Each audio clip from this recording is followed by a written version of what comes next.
Hi, I'm Chris from Airwindows, and hey, you can do this. Turn this sound into this. So that might sound a little quiet. It's a distortion, but it seems to be padded kind of a lot. And that's because it's set up so that I can add 72 dB of gain.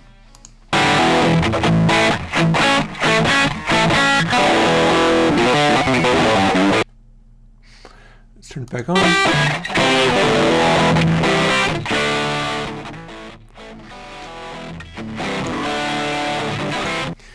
This is Airwindows SquareRoot. This is going to be interesting. I have high hopes for this one. It is a saturation, so it's like a kind of distortion, but kind of like what I was working on with Hypersoft. This is a distortion that doesn't either hard clip or soft clip. As you can see, you run this on, for instance, this guitar sound.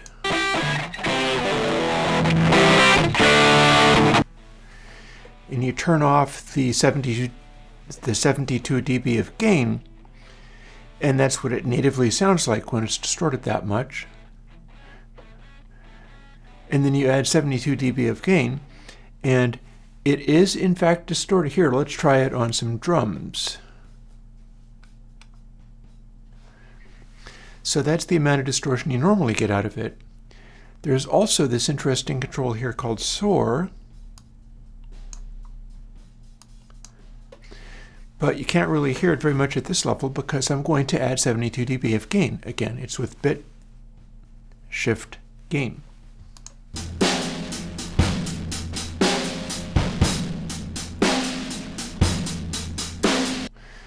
So that's kind of a lot of gain.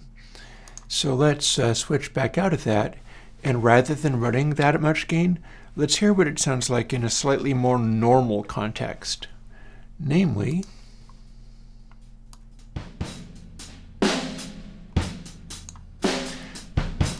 let's just add about 12 dB of gain. These are both set up so that they will give you 12 dB of boost if you want, or they will cut all the way down to silence. And this is what the native sound is like. It's not very obvious all by itself without piling lots of gain into it. But again, bear in mind, this is a saturation that doesn't actually stop at any given point.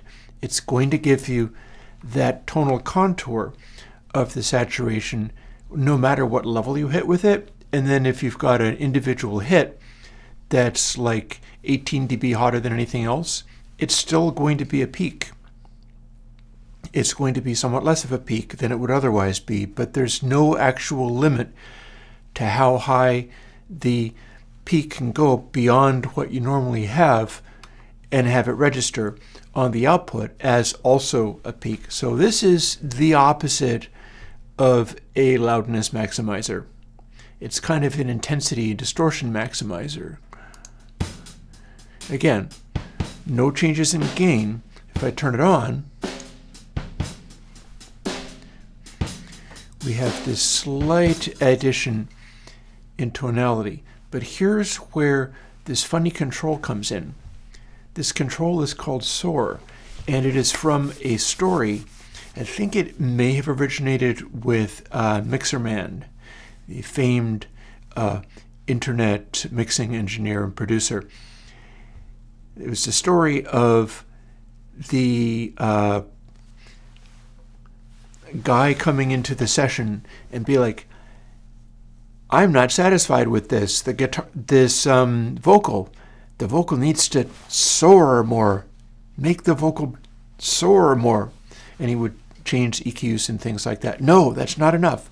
So he set up the guy with a knob that didn't connect to anything, and took wrote underneath it Soar and said, okay, but be very careful because the Soar knob is very powerful. And you have to not turn it up too much, because if you turn the Soar up too much, there's too much Soar and you can't have that. So be very cautious, but add as much as you feel you can get away with. It didn't do anything. This one does. Drums.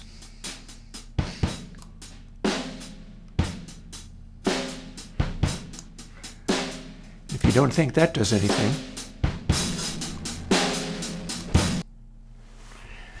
so let's hear what that sounds like on, for instance, a voice. Little bit unfair. Little bit unfair. That's not a very good section, so let's do that over. Surely it's a little bit unfair. Surely. So don't add too much Soar to the vocal. As you can plainly hear, that's bad. But what do you get when you add just a little bit of Soar to, for instance, a vocal, which is what the Soar knob was originally said to do? You get this. Or you get this. Surely it's a little bit unfair. Surely it's a little. Let's make that vocal soar just a little bit. Surely it's a little bit unfair. Surely it's a little bit unfair. Surely it's a. So the center of the vocal comes out just a little bit. And we can keep going. Surely it's a little bit unfair. Surely it's a little bit unfair. Surely and now we're starting to get too much Soar. Surely it's a little bit unfair. So we go back to the original sound. Surely it's a little bit This is what the raw sound is like. Surely it's a little bit unfair. So it makes it a bit fuller. Surely it's a little bit unfair. And then we can also boost into it. Surely it's a little bit unfair. Surely. And it gives us a kind of saturation effect. But again, this is the saturation effect where if you have a sudden 18 dB bump in the volume, it will show up in the output dynamics of the sound.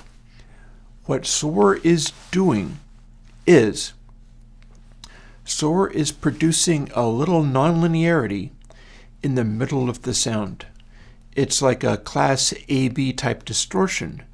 So it's not a distortion on the output side of the wave. In fact, it will not flat top your wave no matter how hard you push.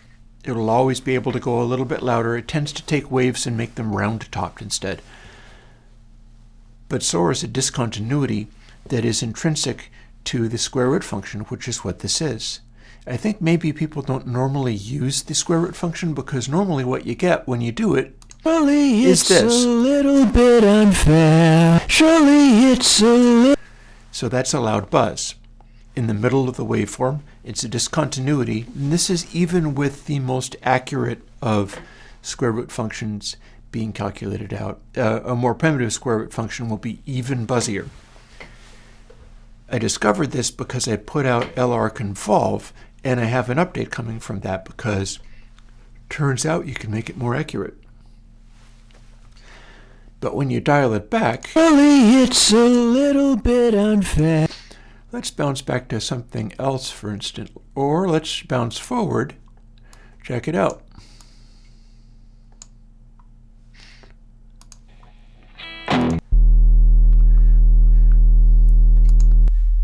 Sine wave. So here's what you get. If it's very quiet, you don't get a lot of distortion. And then the more you push it, we'll pad the output a little bit. The more of a rounded tone you get. And in fact, we can pad it like crazy. And let's add that 72 dB of gain again, just because. Let's see what's going to do that. How about option? No, that just deleted it. Well, never mind that 72 dB of gain. How about 12 dB of gain?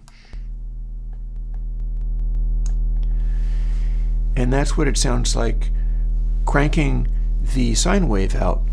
But what happens when we do Soar? Like I said, that's a discontinuity in the sound.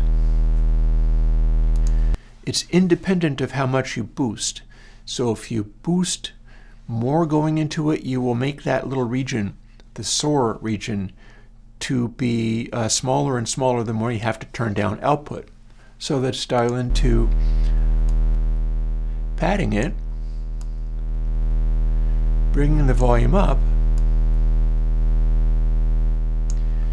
and then what does it sound like when we dial back this Soar control? Cleans right up.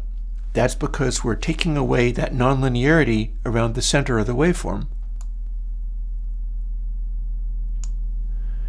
And then we can bring only as much of it as we want.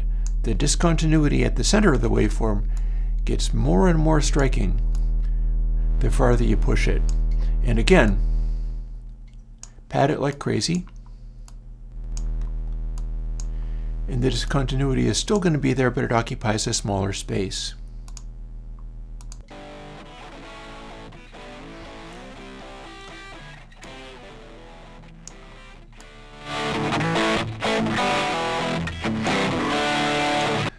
So there's a guitar sound, and here's what Soar does to the guitar sound.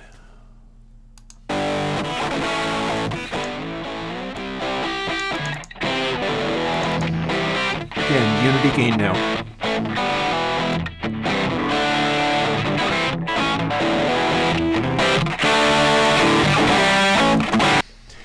This extra grunge will cut through mixes harder than any other form of distortion because it's adding something that is not flat topping the waveform. It's adding something that will come right through the middle of the waveform, meaning that loudnating won't affect this part. It's a type of sort of gain and intensity boost, which if you like what it's doing, it's something that is immune to loudnating. It'll still happen, and it will still be consistent relative to other sounds, no matter how much you loudnate it, which of course you shouldn't. And with this plugin, you can't, because it will not completely remove dynamic peaks. So you pull Soar back,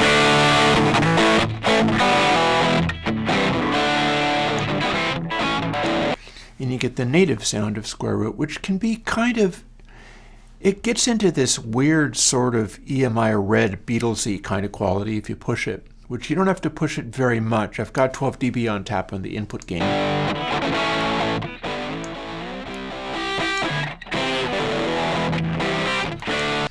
And you get into where you're hearing the saturation even at only 12 dB of push.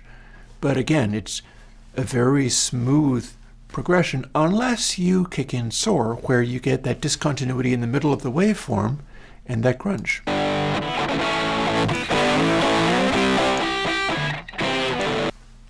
And then if you buy into the idea of Soar being something you can add to stuff to just bring it up a little bit of a notch, you add just enough of that discontinuity to wake the sound up.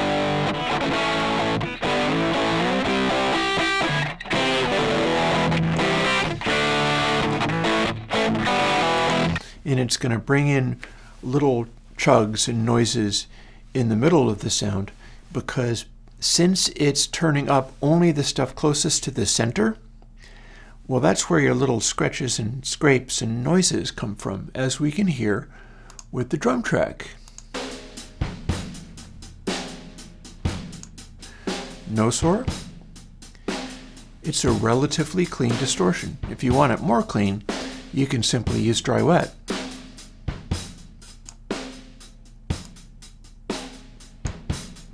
It does a good job of bringing out sounds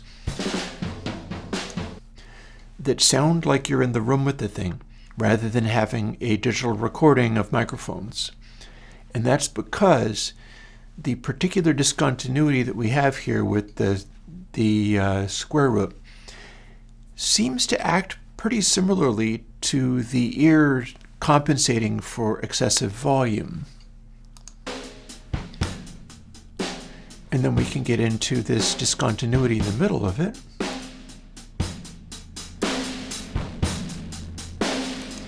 And you hear that the grunginess that gets added is bringing out the hats, and it's bringing out quiet little sounds, and it's bringing out the decay and sort of the room reverberation.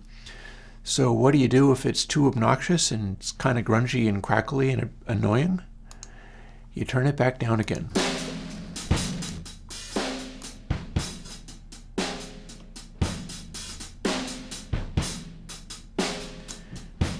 And you bring up only as much of it as you need. And you can also pull back the distortion independently of how much that little lift is, because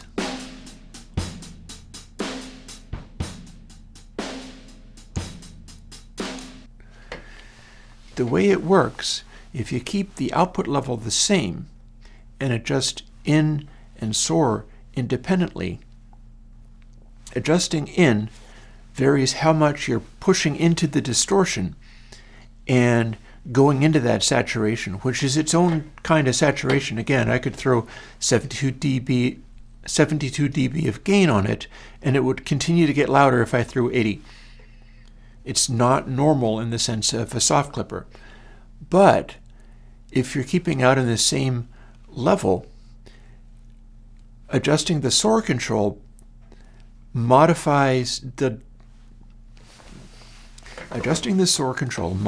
how much the detail and kind of inner detail of the sound comes out, independent of how hard you're actually hitting the sound, because it's controlling the part at the center near zero where it expands outwards and makes that part louder. It's going to be really interesting pursuing this particular one. It was quite something to discover. It was even more exciting to discover that I have a soft clipper that does its thing and is even better than Hypersoft at letting additional loudness come through, letting dynamic peaks come through the saturation effect. When you're pushing it hard enough, for instance, throwing bit shift gain in front of it, as I was doing in the beginning, you do get an intensely grungy saturated sound, which you can get, honestly, even by only boosting it the 12 dB that the input gain has on it. But it's just interesting how much that changes the way it works when you don't actually have a hard clip, so your peaks continue to be shaped rather than flat-topped. There's no flat top on this. You just keep adding gain and it keeps getting louder, just not at the same rate that the input gets louder. So strangely, this means it is a soft saturator with a ratio that's not infinite. And with that thought, I will get back to work, and I hope you enjoy playing with SquareRoot. I'm going to be throwing it on drums and things. There's probably a variety of things I can do with it, and among them are going to be more in the way of those ring modulators and LRConvolve variations and things like that. Those are just better with the Soar knob. Or specifically, what you're hearing with the first LRConvolve, which you have and it's out, is LRConvolve with the Soar knob turned all the way up, because that's what the algorithm naturally does when you try to do the SquareRoot. Even when you fix the accuracy issues that SquareRoot has, you still get that weird little discontinuity, and I worked out how to make that go away. So the Soar knob removes that discontinuity, and the original LRConvolve is using the same technology, just without the Soar knob, meaning that it's always at full crank and always emphasizing that weird nonlinearity in the middle of it, which is probably why it sounds as wild as it does. But here you go with SquareRoot for further experimenting with this kind of stuff. And on that note, I'll talk to you later. I'm going to get back to working. I've got a nice little backlog of plugins that are ready to release now. Can probably fit in some more mixing and stuff now that I've got that backlog in place. And As always, the reason I'm doing this is I do have a Patreon. The Patreon is the reason that I'm putting all of this stuff out as open source software, and it is free for everyone, no exceptions. I'm very grateful that I have enough of a Patreon that I can continue to do this. So I am just full steam trying to give useful tools to people, whether you can pay for them right now or not. I feel like that's my thing to do to help out. And on that note, I'll talk to you later. Bye-bye.